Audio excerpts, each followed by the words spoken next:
Hey everyone, Sarah Peck here, and this is the Startup Pregnant podcast.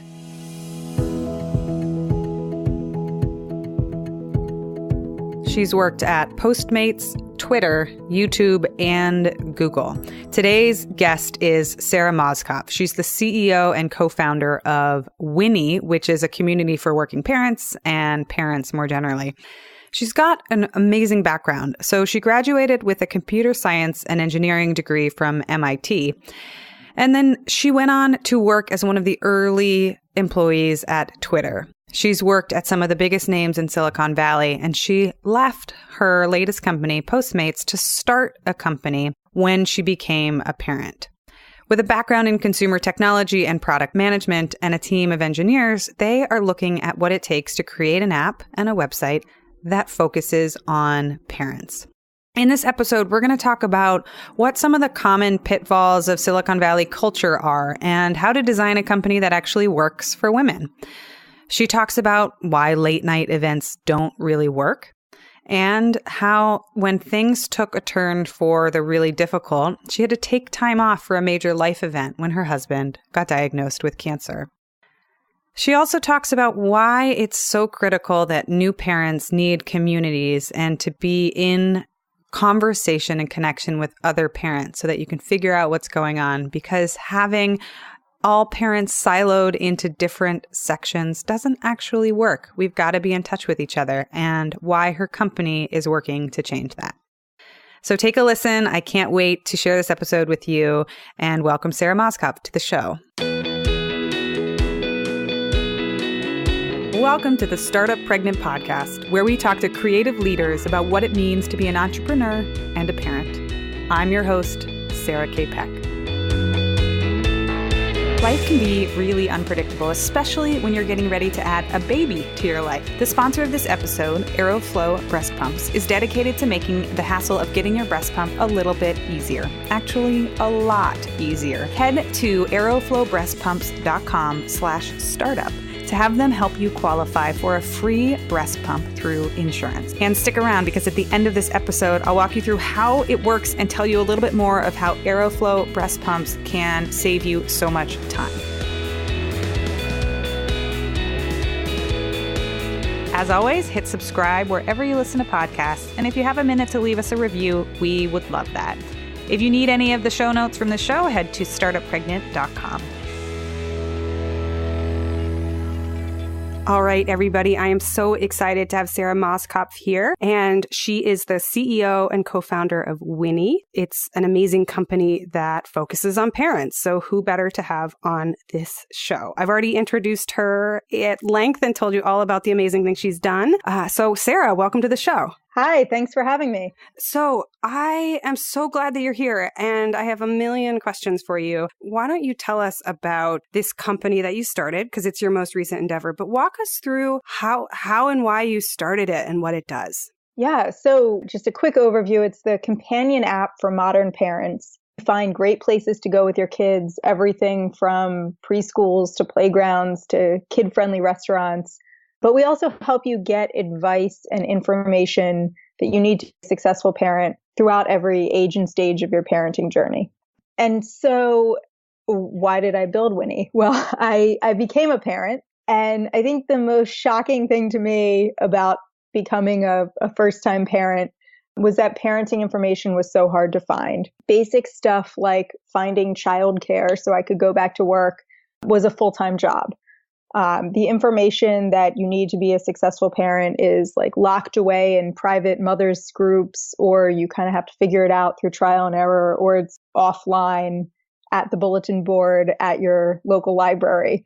A lot of things are done in a really old school way. And having worked in technology for the last decade, I am used to having everything like be a swipe or a tap away. I was at the time working at Postmates, which is an on-demand delivery startup. So I was, getting people their burritos delivered in 15 minutes or less. But yet, when it came to the most basic parenting questions, I couldn't get the information that I needed.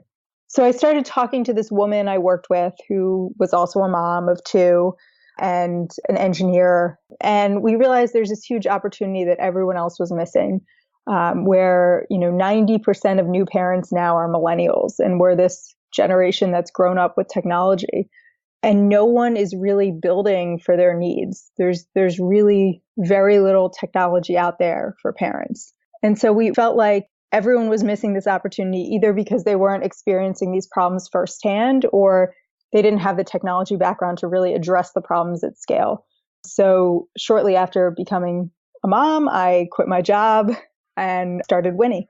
Wow. I hear so many stories of people who quit their jobs right when their little ones are little to start new companies. And I mean, I guess I'm one of those too. And it seems so insane at the same time. What was that like?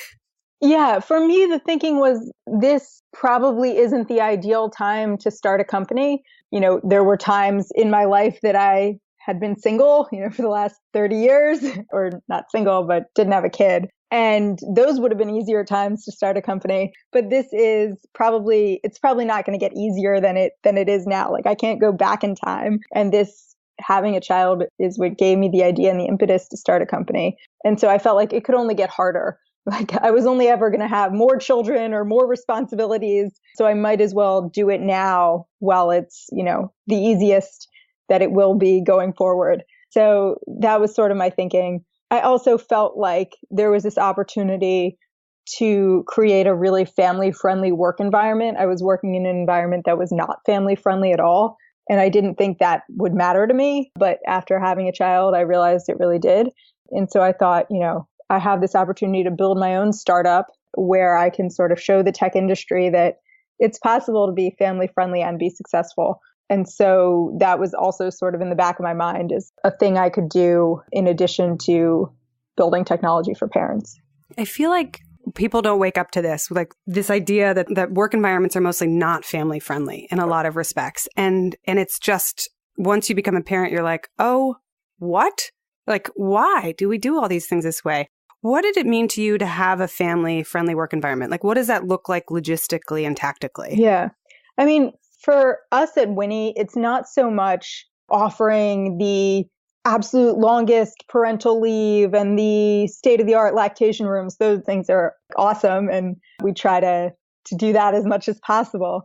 That, to me, is just like table stakes. And what you really need to be family friendly is the ability to have people have some flexibility, to have them not be in the office 24/7. There's this culture around startups that you have to be working all the time. And that's just not feasible for parents, especially new parents. Or it might be feasible, but many don't want to do that. And many people just don't want to do that. Even if you don't have kids, there's a lot of talent that you can tap into when you can offer them, the ability to go home at night and on the weekends and not work, or have flexibility if you need to go to a doctor's appointment one day, or you want to take the morning off to do something for yourself. Like, just get your work done is sort of our philosophy. And we're really flexible around your schedule. And I've seen you've written before that you have a pretty firm stance about ending on time with your work and not holding lots of offsites and not having lots of late evening events. Do you have a formal policy around that? Is it informal? What does that look like?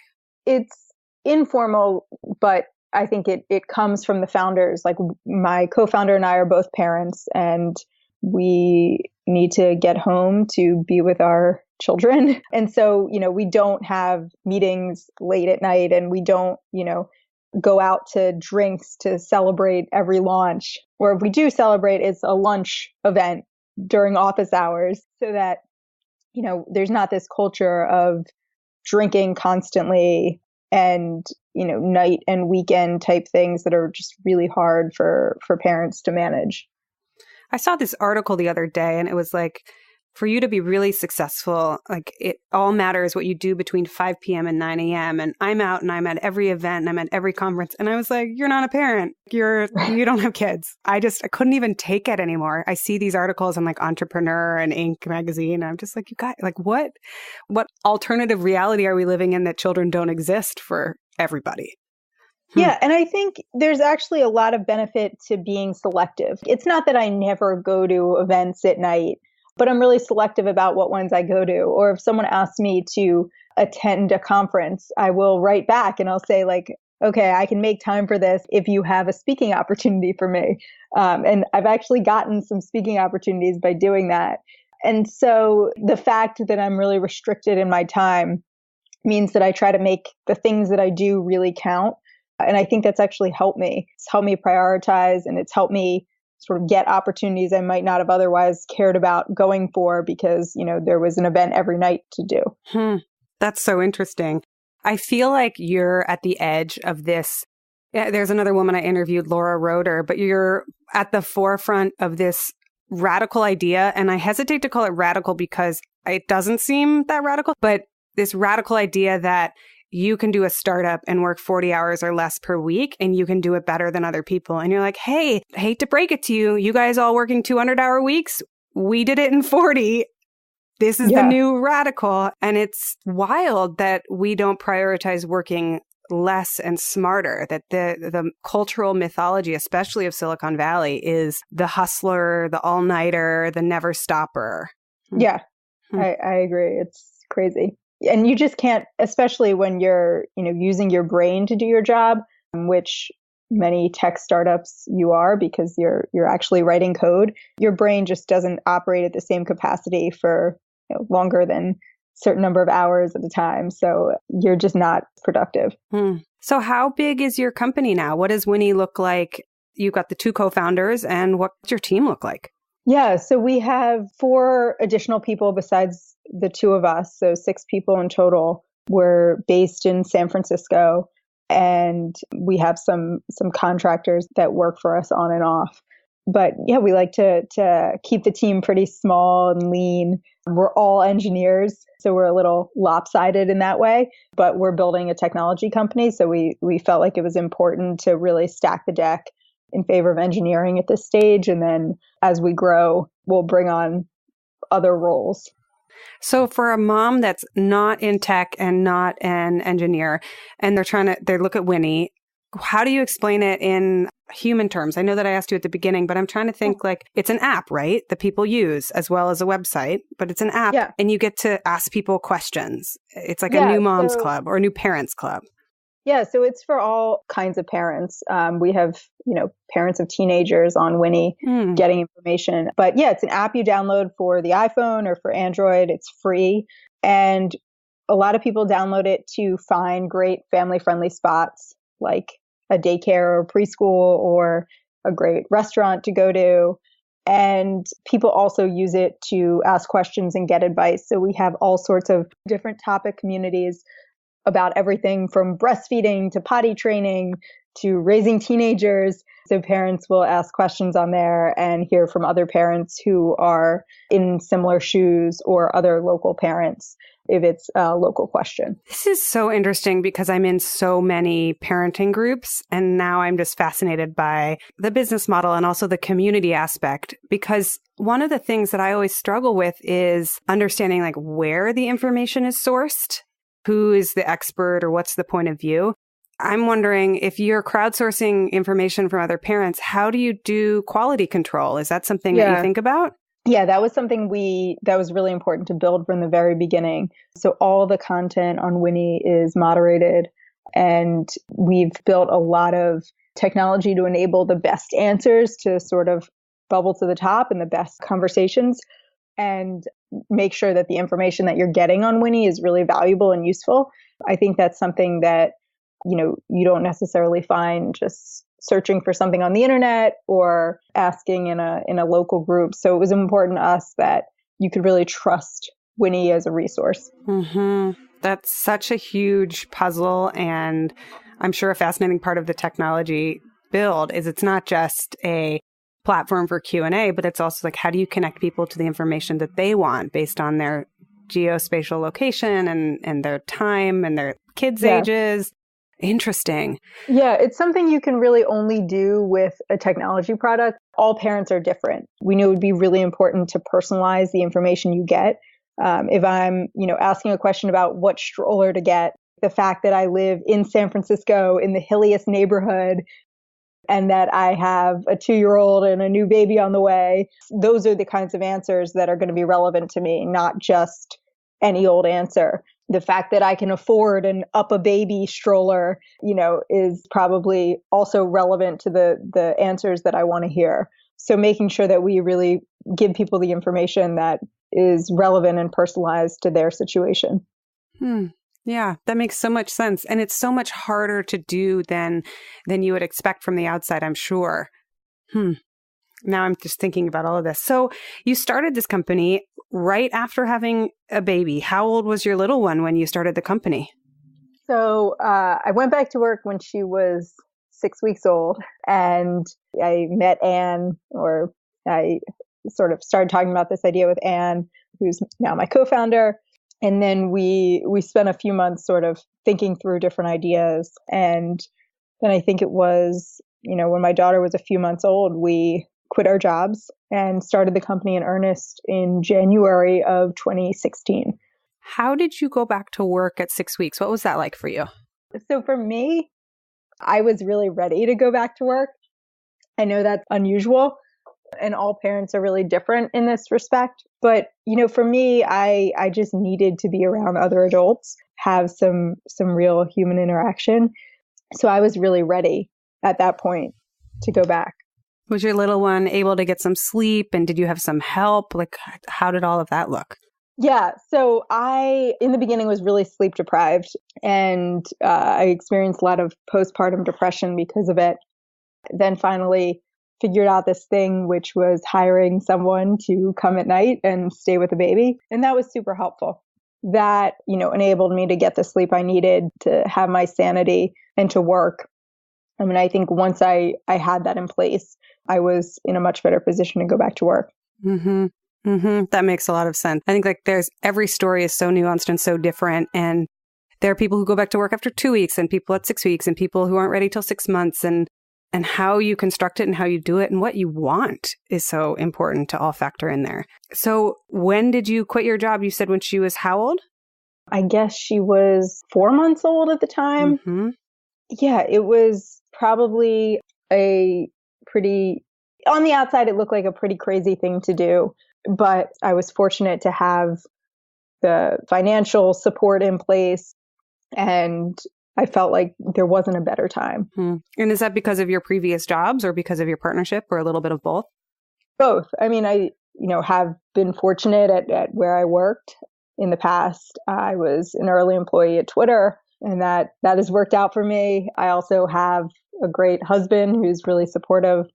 So having those things in place made it easy for me to feel like, I could not take an income and it would be okay, and that I could still have childcare. And I think that's something that, is something most people don't have. So I'm very aware of the amount of privilege I have to be able to do that. I think it's another reason I felt like I had to do this, because I was in a position where I could, where so many people aren't. So there may be, women with a technology background that are seeing these problems firsthand, but they just can't afford to pay for childcare and not work or not make an income for a period of time.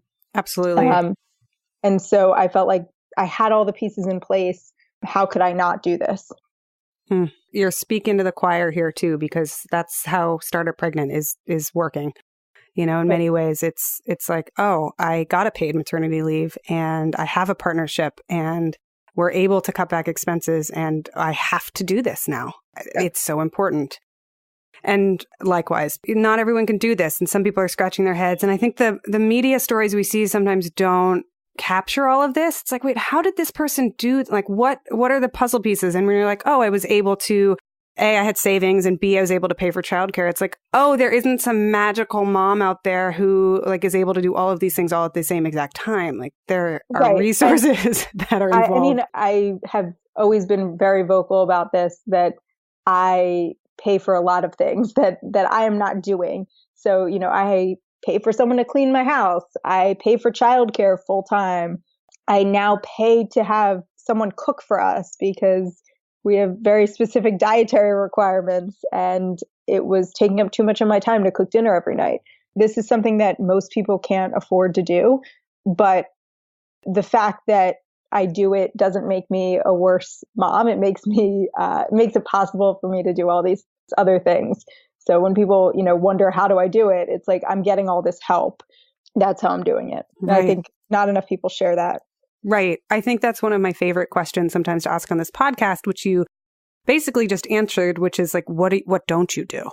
Right? Yeah. Like the myth of doing it all or having it all. We collapse all of these women and these heroes in my mind into this magical one. I'll do as much as Oprah while also being Brene Brown, while also doing, making a television show like Shonda Rhimes. And it's like, actually, women don't do a lot, and that's how they do it. Is there anything else that you don't do? I mean, basically anything I can pay to have someone else do, I pay to have them do. My philosophy is just like, my time is more valuable, especially right now. Like that may not be true in a few years when my kids are older, but right now, any time and energy for me is more valuable than doing it myself. There's a lot I still can't pay people to do. And so, I do still have very limited time, but when it comes to things like cooking, cleaning, and childcare, that's all stuff I can pay someone to do better than me. And so then you've got this brand new company and you've got a co-founder and you know what it is that you want to build and you've got a brand new baby, probably that's almost crawling. And I know that you went through a major family life event right afterwards. Can you tell us about that? Yeah. So shortly after I started Winnie, so we started in January 2016, and we took a little bit of funding. And then like a few months later, my husband started getting really sick and we didn't know what was wrong with him. And I had an infant daughter. I had a new company. I was really busy and sort of left him to his own devices to figure out why he was getting sicker and sicker. And he actually decided to take some time off work. He thought, maybe he was a little too stressed out, working too hard. Eventually, we finally got a diagnosis that he had cancer. That's why he was sick. By the way, if you're sick for a couple months and not getting better, something is probably wrong. And so you should take it seriously. So we found out he had cancer, and now I'll just, cut to the chase that now he's cancer free and doing well. But it was a really tough, probably around 6 months of chemo. And he was really sick and out of commission for that time. So just, handling that and a new child and a new company was a lot. And I think, I kind of thought back, and like my initial thinking when starting Winnie was, it's never going to get easier. And I was right. I just didn't think it would get so much harder so quickly. But that has actually helped put a lot in perspective for me. I think, it's easy when you have a startup to take it really seriously and feel like it is your entire livelihood. And if something goes wrong with your startup, that it's the end of the world. And having, almost losing my husband and sort of seeing everything hit rock bottom for us made me realize that nothing else is important. Like my family being healthy is the most important thing. And everything else is, just a minor detail of it's going well. And so it's just helped me a lot sort of be less stressed out about all the stuff I have going on with my life because, we have our health right now. So that's all that really matters. Holy moly. I remember reading too the post that you had written, and it felt like you wrote almost immediately a very public post about what happened. And what was so honest about it was also the direct requests for help. You're like, these are the things we need help with. These are the things that we don't know yet. This is the path forward. How did you go from being in the hospital with him and having all of these obligations to just getting straight out and connecting to your community? Yeah, so I was sort of getting inundated with people who learned about his diagnosis and people wanting to help. People were sending me stuff to my door, and it was just really overwhelming to keep everyone updated.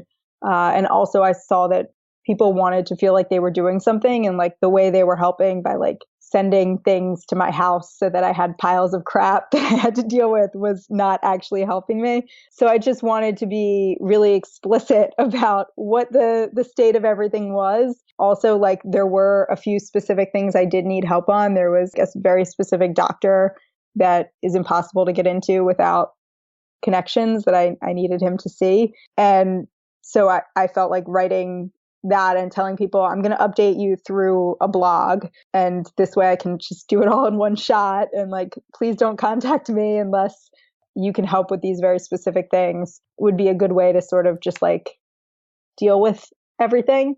It was also just a good outlet for me because I felt like I needed to write down what was happening in real time and like have a way to express that, especially because, you know, the person I lean on for emotional support, my husband, when someone's really sick, you can't lean on them for emotional support. They need to lean on you. So I sort of leaned on the outside world. And, you know, I found that was actually really useful. I got a ton of support that way. And it's also been helpful just like as a way for, I think, people to see the sort of more human side of me and building a company. I think that's only helped me, the fact that I'm so open with, you know, both the good and the bad. And 2016 was not that long ago. Right. So that was the middle of 2016. And I'll ask you maybe just one more question about that time, because I want to ask you other questions as well. How did that affect your work? Like, what did you do when you were in this baby space of the startup? Right. So initially when he got diagnosed, I told my co-founder, like, I'm signing off everything. I'll be back when I can. And I just kind of assumed like the company would die. I knew we had taken some money and we had hired some people, and I felt, you know, that was going to suck, but that's the way it is. I have to focus on my husband. And so I signed off for 2 weeks completely. I didn't check in at all. And I got back after 2 weeks, and like the app that we had been working on, we hadn't launched our app at that point. The beta version of the app was ready to go and launch in the App Store. The team had actually been way more productive than when I was there, and like didn't seem to care that I was gone. Like it didn't matter. And I realized, you know, this was actually part of my doing. Like the way we set up the company from day one was such that we had a lot of flexibility and we didn't rely on any one single person. And it would actually be possible for me, even if I couldn't be physically present in the office at all times during my husband's cancer treatment, it would still be possible for me to be involved with the company and for things to move at the same speed they were moving. And also after the 2 weeks, I had a lot more in place. My mom had moved out to California to help me. We had gotten a formal diagnosis of the kind of cancer, which was really critical, and like knowing exactly what treatment he'd need. And I kind of felt like, okay, things are going to be under control. It's going to suck for the next few months, but there's less uncertainty. So I felt like I could just jump right back in at that point.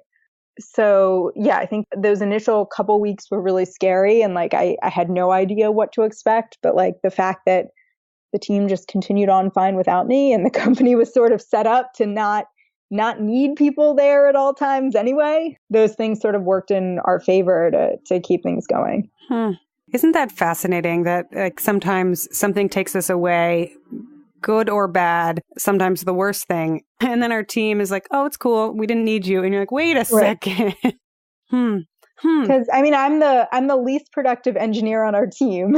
And, you know, half the time I'm just distracting them anyway with new ideas and new things I want them to work on. So it was actually a great way for them to focus and get stuff done when I wasn't there. So you wrote something in this series that you've written chronicling 2016 and 2017, and it really stood out to me. You said, for the first year that I can remember, I'm not making any resolutions. I'm not going to try to lose 10 pounds or read 100 books or run 1,000 miles. I'm going to skip self-improvement this year. I thought that was wild. And also, like, it kind of made me feel like I wanted to exhale. I was like, oh, we don't have to pretend that we're all these things and adding and layering more and more and more. So now we're towards the end of 2017. How has that gone? Is that something that you've still maintained? What has that journey been like? Yeah, I have definitely skipped self-improvement. I have not improved. That's not what I mean, but that's funny. I think I'm going to skip it again in 2018. I kind of liked not having things that I had to do. But seriously, like the way I felt was, look, I need to like keep my family healthy. That's the number one thing. After that, if I have any time or energy left, I'm going to spend that helping people that need help, whether that's, you know, people that are are dealing with cancer, or parents that are dealing with being parents. That's also something I'm really passionate about helping people with. And that's what I'm going to do with my leftover time. I'm not going to worry about like making myself the most awesome person possible. I'm going to, focus on keeping people alive. And then if I have anything left after that, it's helping others. How did you recover from the adrenaline and the energy it took to sustain everything and being the person that your husband leaned on for emotional support? Was there any kind of fallout or burnout or break that you took? Like, what was that like? Well, I mean, the weird kind of bad thing about cancer is, even when you get chemo and you're cured, you're still not 100% better. It takes a bunch of time. And I would say like it wasn't until recently that my husband has had his energy back. And so it was a more gradual thing, like went from him not moving out of bed to, him being able to go back to work, and then like, him being able to work and then also help take care of my daughter. And so it sort of, there was never a single moment where I was like, okay, it's all over. And I still feel like I'm holding my breath, waiting for the other shoe to drop at any moment. But it gets better every day. Like I feel less anxious that my world is going to crash and burn with every day that goes by. So yeah, I mean, I think it still hasn't quite hit me that it's all over and everything's going to be all right, because we really will never know if everything's all right. Only time will tell. And you mentioned kids, right? You mentioned multiple kids. So talk to me. Where are you in your family journey? What does that look like? Yeah, so we are expecting another child in May because things weren't crazy enough with just one child and the startup and a sick husband. So when things got better, we had to make it crazy again. So that's exciting. And it's something that I've always wanted to have more than one child. And for a while, I wasn't sure if it would be possible. So I just feel really fortunate that so far things are going well.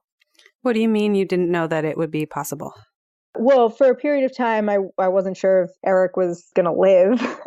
So I thought I'd be a single mom and probably would stop my family with just my daughter at that point, given that I was going to have to raise her on my own. Then it became clear that Eric would live a long and happy life. And when we tried to grow our family, we learned that the chemo that he had been treated with, it's a really aggressive chemo regimen, had made him infertile. So we were not able to conceive another child naturally.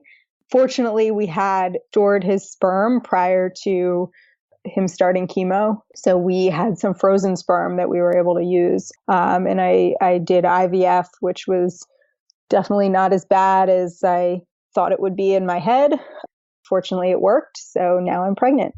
The things, the work, the energy, the time, the just all of it that it takes to get pregnant, it's so different. My friend Carrie said, she wrote this sentence and she said, like, some people sneeze and they get pregnant and other people, it's not like that at all. And I always think of that because there's just so many experiences of getting pregnant, and it's never, we make so many like asinine cultural assumptions about women and their bodies. And oh, you got pregnant. And you're like, how was the trying? And it's like, go away. There's just so much. Thank you for sharing that. I know that this podcast is always asking so many intimate questions, and I'm really grateful for people for sharing, because I think it's right in part and parcel with your mission of actually making information accessible to women and parents. In line with that, what do you wish that more women knew? Well, let's start with startups. I'm going to ask you this for both startups and for parenting. But what do you wish that more women knew about starting a business or getting into the startup scene? Well, I think, first of all, it's actually a great career for women, especially for mothers. And I think, people think of tech startups and they have this image of, young guys in hoodies working all hours a day. But when you start your own company, like, you get to set the rules. And if you don't want to be a young guy in a hoodie working 24/7, like you don't have to start your company that way. So I've actually found that this is probably the best job I can have as a mom because I have the ability to do things my way. And if that's, coming into work late because I want to take my daughter to preschool and hang out there, I can do that. I can do whatever I want as long as my company is successful. So I want to see more women taking the leap and starting companies and realizing it's really compatible with starting a family. Do you work directly with women and mentors and helping them start companies?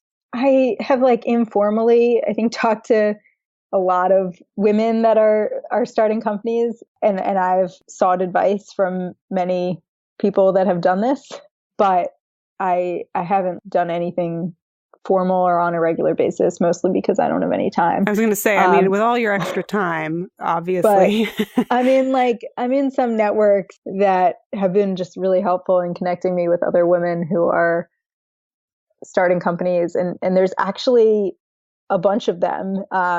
And for some reason, we don't get written about or as much press as the guys starting companies. We also don't brag about ourselves enough, but there are really great networks of women in tech. So I think there's plenty of other people to lean on and get advice from. Do you know some of those off the top of your head that you could recommend for our listeners to join? Oh, good networks of women in tech. Yeah. I was thinking of Women in Tech and the Fempire. Yeah, there's that group, the Femps. Or the Femps, right. But there's a large group called Tech Ladies. I just did an event for them, went to one of their events the other night. They have a really large Facebook group, and that's women in all sorts of tech jobs. So that's a great community. There's a female founders group on Facebook that I'm in. So there's probably a million different groups that I'm in now that I've been added to as a result of being a woman in tech and a founder. So I don't think there's a lack of other founders to connect with. I try not to spend too much of my time talking to other founders because the people that can really help you in your company are investors, they're your users, getting out there and talking to people who are using your product or who could be using your product. And so I also try to make sure that when I am going to events outside of work, I'm not just mingling with other struggling startup founders, but I'm talking to people that have really big companies and people who invest money and people in my industry that I could, do partnerships with, things that are actually going to help my business. That makes a lot of sense. So for people listening, I'll put those in the show notes. And this is for the woman who is stumbling across this and this is the first time they've heard of things like this. And they're like, well, where do I find them? It's go find one of these groups and follow the breadcrumbs because that'll lead you to 5 more, which will lead you to 20 more, which will lead you to the 100 that once you get into it, you're like, oh, there's so many groups. And it's like Winnie, right? It's find a group that helps you solve the problems that you're having or at least ask questions of other people that are in the same situation. So with regards to Winnie, what are some of the common themes or the most compelling questions people are asking in there? What are you learning at this moment, kind of in real time, about this community that's growing? So there's a lot. Small question. So there's a whole local component to our product. So a lot of people are using Winnie to just go about their daily life, whether that's figuring out what to do on the weekend with their families or find out more sort of important things like finding childcare or preschools. That's a huge use case for our product.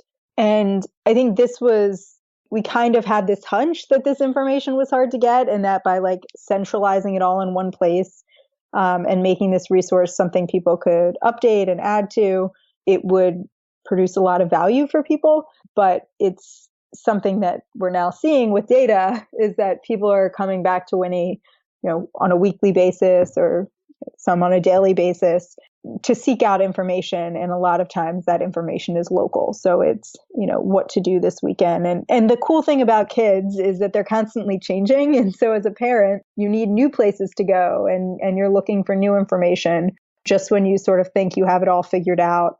your kids change on you, and you need something different. So we have this sort of like natural recurring use case that's sometimes kind of hard to build for when you're building product. How do you keep getting people to come back to your app? We don't have to worry about that so much because sort of the needs of parenting already dictate that you're going to need new information. So that part is nice. The other thing we're seeing is just people asking general parenting questions. We sort of started this as a local resource, thinking that the main information that people didn't have access to was stuff like, what's the best daycare that's nearby and within my price range? And, they also speak Mandarin. Or where should I go for swimming lessons? Or what's the best playground near this restaurant we're headed to? But what we were finding is that like people just had general parenting needs. So, everything from like when you're pregnant and you have questions about pregnancy, like all the way through to like questions about raising teenagers, people were starting to ask those on Winnie. And we realized this is because there's not a single great trusted resource to get this information. Like you can Google some of this stuff, and there's, outdated baby center message boards that may have an answer to your question, but it's actually pretty hard to find like really timely information that's personalized to your specific need or scenario. So we're seeing people ask just the whole spectrum of parenting questions, which is cool because we start to now develop this really long tail of content. We had this great thread on Winnie the other day about like, does anyone have a child with club foot? There were so many parents that responded that they either had club foot or they had a kid with club foot. I didn't even know what club foot was. Even like something that you wouldn't expect to get a ton of information on. We're now building out this like really long tail of content, which is cool. Oh, that's amazing. Oh my gosh, you just like triggered this memory in me. I think it's called Hakenfüße in German, hooked foot. I had it. Interesting. Total side comment.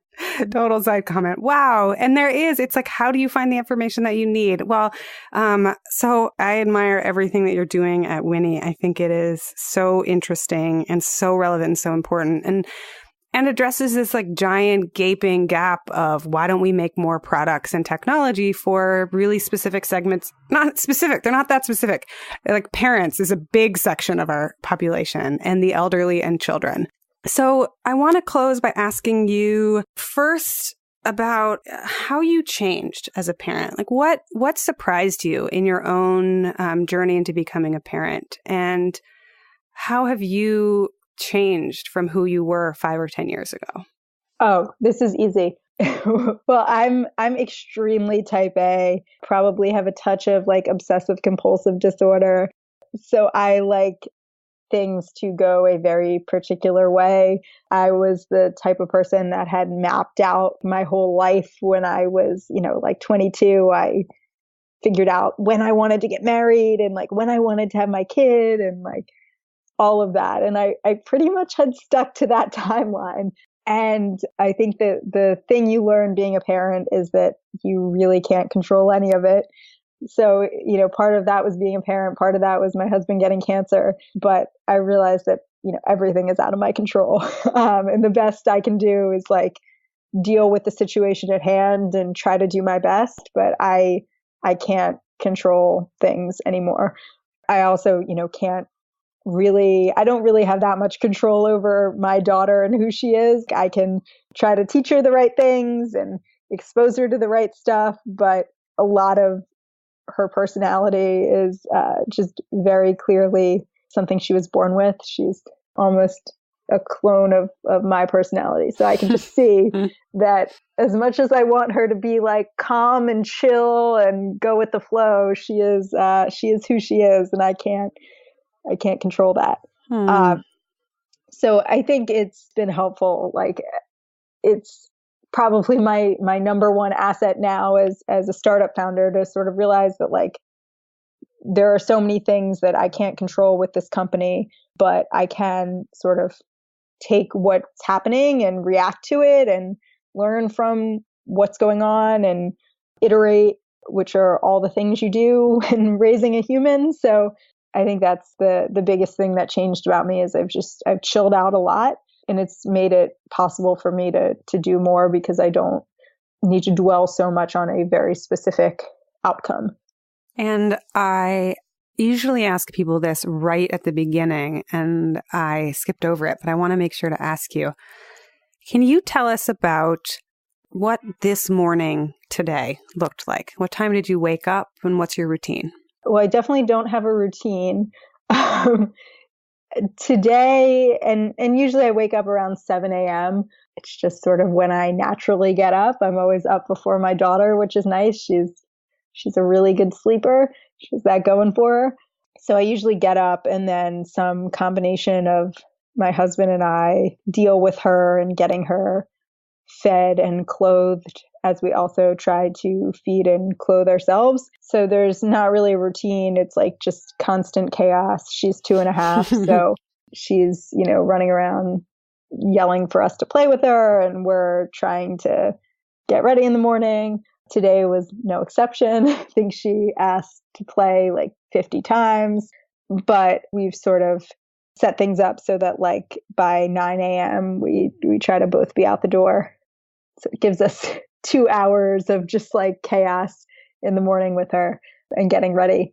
But yeah, I would love like a routine where I could like drink a cup of coffee or, put on makeup or shower. But usually it's like I just got to pick like 1 or 2 of those things and hope that they get done before it's time for me to head off to work. That's hilarious. I tried to take a shower once when I was at home without my husband around with my little one, Leo, and he played peekaboo with the shower curtain and got soaked. Yeah. Yeah. That's funny. And so at 9, then who takes your kids to daycare or is there a nanny? What's that? Yeah, I have a nanny, which is great because I don't have to get my daughter out of the house. Though she does go to preschool twice a week, and I've been taking her there, which is, something I want to do because I like seeing her in the morning at preschool and getting to talk to her teachers. And then you go to the office that you guys have, which isn't that far from where you live, right? I imagine. So our office is in the Mission District of San Francisco, which is pretty central. Though now with San Francisco traffic, it takes like 40 minutes to get anywhere. But it is really nice living and working in the city because commuting is a big time suck. And like the fact that I can sort of be relatively close to where I work just enables me to have more time with my family. Mm-hmm. Well, thank you so much for taking the time and for sharing all of this. I really appreciate it. And it's been such a good thing to be able to see inside of all of these different pieces of your life. Thanks so much for having me.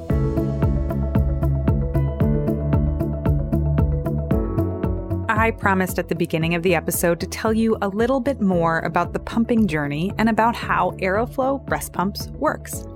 They are the sponsor of this episode, so for all of you breastfeeding and pumping mamas, here is the info that you wanted. Aeroflow breast pumps makes the process of getting a breast pump covered through your insurance as easy as possible. They have dedicated and informed breast pump specialists to help you navigate insurance by taking care of the paperwork, the phone calls, and the prescription requests so that you can take it easy. They're available by phone, text, or email to answer any questions you have during this exciting time in your life. One of the trickiest things is the timing of everything. A lot of insurance plans only allow you to get a pump within 30 days of your due date. Let me tell you, figuring out when that baby is going to arrive and then getting everything done within these exact timeframes can be really hard. They take care of everything, including contacting your physician for a prescription, recommending the best breast pump options for you and your lifestyle, billing and processing those insurance claims, and shipping the breast pump to your door free of charge. The entire process is totally free. So if you want to work with them to get your breast pump, go to aeroflowbreastpumps.com/startup and they will get you started right away. Thanks for being a sponsor of Working Pumping Mamas, Aeroflow Breast Pumps. Thank you so much for being a listener of the show. A few more things before we end this episode.